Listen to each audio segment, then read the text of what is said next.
Hello,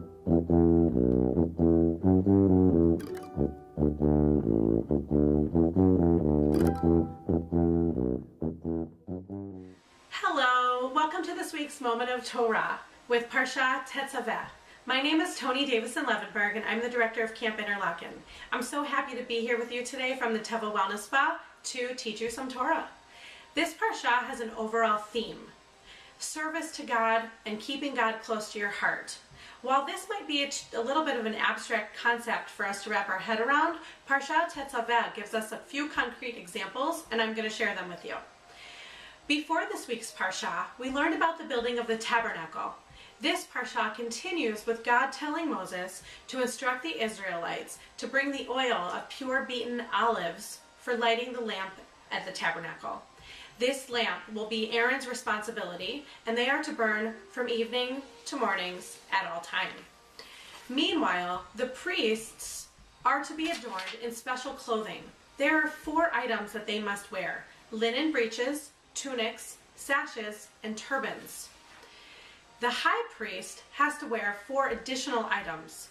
They have to wear a robe, which probably isn't very similar to the robe that I'm wearing right now in the Teva Spa, but it is very beautiful just the same. Over his robe is an ephod, which is like an apron.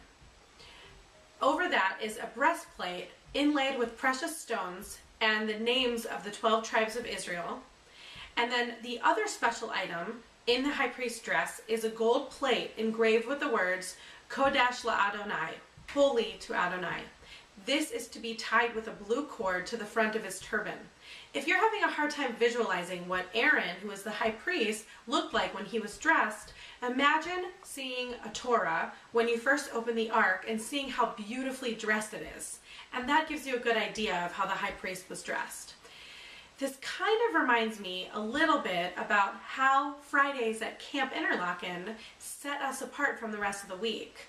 We change our schedule, we clean camp, we clean ourselves by showering, we get dressed up, and we present ourselves differently for Shabbat. This brings us closer to God as it sets us apart and sets that day apart from all the other days of camp. We also learned in the last Parsha about the altar that was created for the tabernacle. Tezaveh ends with a description that Aaron should do 2 different things at this altar.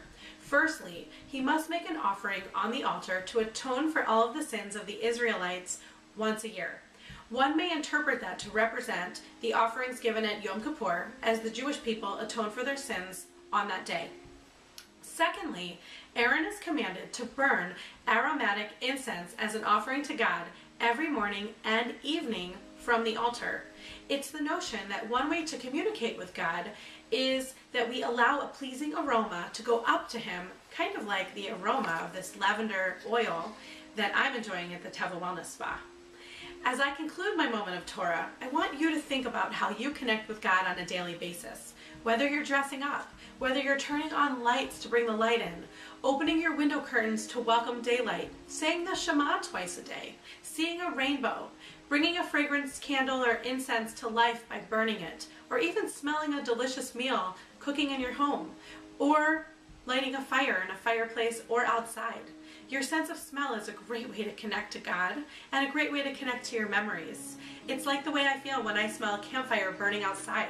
It takes me up to Camp Interlaken. I'm suddenly sitting around the girls' campfire circle. I'm with all of the campers and with all of the staff, my summer family. And I hear the songs we sing. I notice the way that the pine trees sway in the moonlit starry nights. I hear the crackling of the logs. This is how I connect with God all summer. And I can't wait. Only 100+ days until I get back there. Thank you so much for tuning in this week. I hope you enjoyed my moment of Torah and you learned a little bit about Parsha Tezaveh. See you soon.